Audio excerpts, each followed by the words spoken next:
Stephanie is pure energy. She doesn't have limits. Sometimes I have to make her stop because she's there. She's like, she wants to do everything. And she doesn't want to be like in the back. She wants to be in the front of everything. So I put her like gymnastics, volleyball, swimming, dance, and now she's doing cheerleader for the high school. 3, 4, 5, dip, 7, over yourself, good.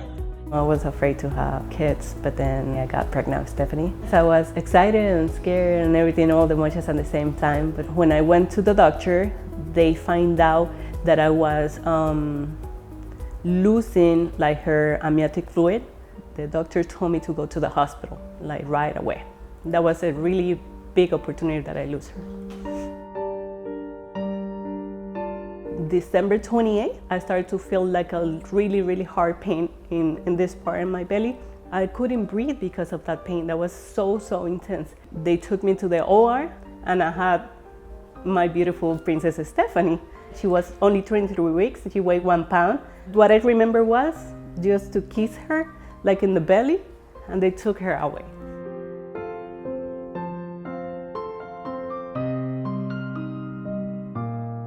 Stephanie, right away that she born, they intubate her and they put her on a ventilator. She wasn't able to breathe by her own. And then they decided at 5 months that she would require a tracheostomy. At least seeing her for me was like, oh my God, we made it, Stephanie, we're gonna do it.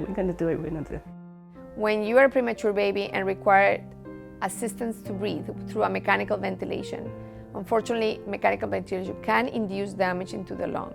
And because of the multiple intubations that she had in her lifetime, she ended up having what we call a subglottic stenosis, means a narrowing of the trachea under the vocal cords. So she could not swallow, so they had to put a tube in the stomach for her to be fed. And she was not doing very well in Puerto Rico, to the point that the mother decided to come to the United States to be seen and be taken care of.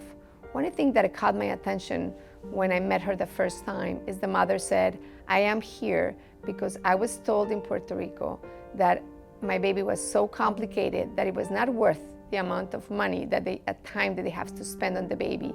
I was so surprised when I got to the hospital because it was completely different what I'm seeing there in Puerto Rico. It's not that Puerto Rico was bad, but in here was better. They treat us like that they knew us like for a long time.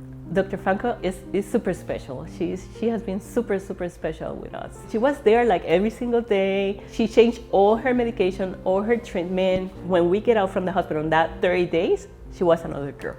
Since Stephanie had this narrowing of the trachea under the vocal cords, and we put a tracheostomy there, is to bypass that narrowing so she was able to breathe at ease. If not, it would be like breathing through a straw. It was very small and very narrow. So when we put the tracheostomy, is to bypass that area until she was able to have surgery in order to open up that particular area. The basic surgery that she had in order for us to remove the tracheostomy is they actually were able to put an implant of her own cartilage in order to open up the trachea in the area that it was narrow.